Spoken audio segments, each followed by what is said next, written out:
To understand the impact of German jet fighters, we need to analyze the context of aerial combat in the early 1940s.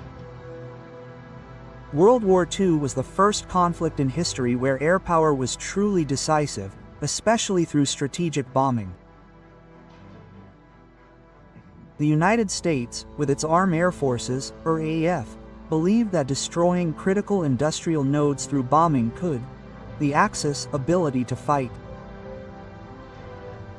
This doctrine also aimed to justify the independence of the air forces as a strategic entity.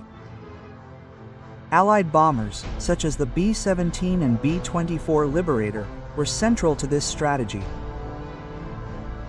They flew information pods known as combat boxes, where each aircraft's P-50 machine guns created a defensive field of fire. A typical formation had around 20 bombers, balancing defense with the ability to attack industrial targets such as factories, refineries, and railway yards. Therefore, for the Luftwaffe, these bombers were priority targets. Allied bomber formations were robust, but not invincible.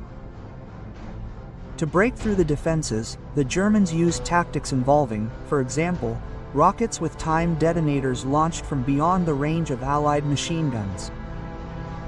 However, as the war progressed, German conventional fighters began to face serious limitations.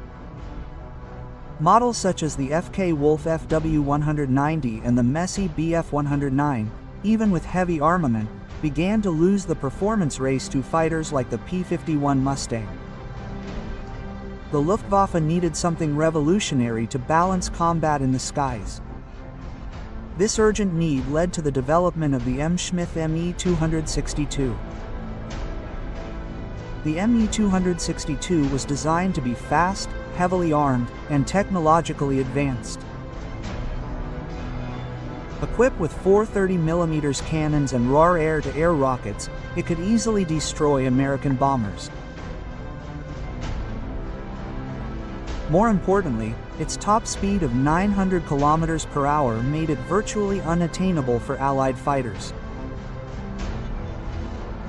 But the technical challenges the Germans faced were enormous. Germany began testing jets as early as 1939 with the Henkel He-178 and later in 1940 with the He-280. However, the main 262 only made its first flight in 1942. Problems with unreliable engines and a lack of strategic materials severely delayed its mass production. When the main 262 entered combat in July 1944, it caused great concern among Allied leaders, as it was faster and far better armed than any other aircraft in operation. Allied strategists like Karl Spaatz and Jimmy Dow were aware that if Germany succeeded in mass-producing these jets, the bombing campaign would be in serious jeopardy. And this is where a crucial point comes in: Hitler's interference. He insisted that the Me-262 be used as a tactical bomber, the famous Blitz bomber, to attack targets such as Allied convoys. This decision delayed the Me-262's introduction as a fighter, limiting its impact on the air domain until 1945.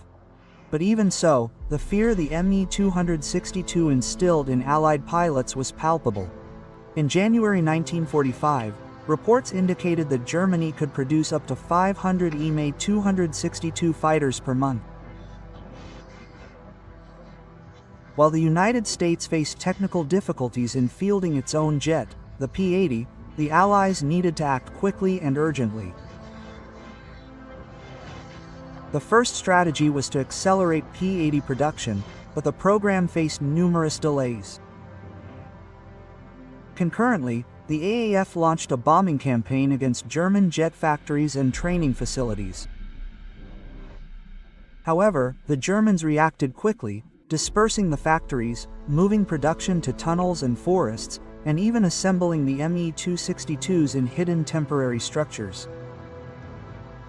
Furthermore, these jets could operate from highly improvised runways, hindering Allied efforts to neutralize them.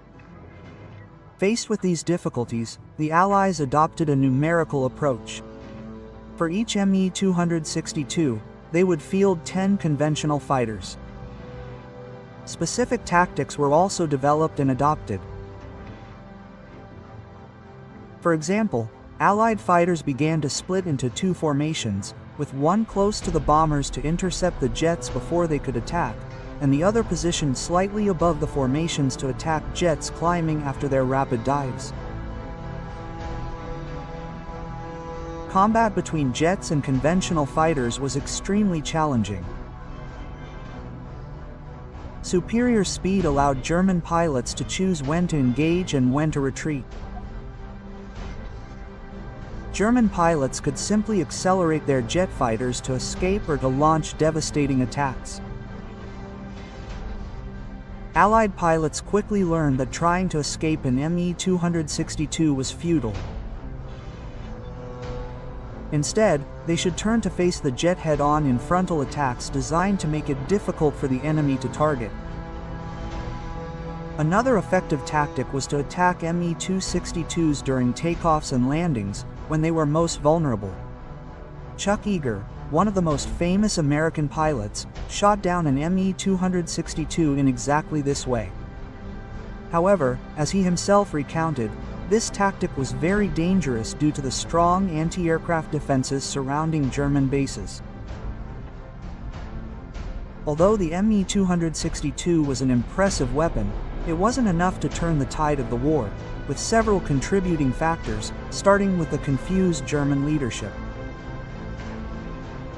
As I mentioned at the outset, Hitler's decision to prioritize the Me-262's use as a bomber limited its initial impact. Another factor was the inexperience of German pilots, since by that stage of the conflict between 1944 and 1945, many of the experienced pilots had already been shot down.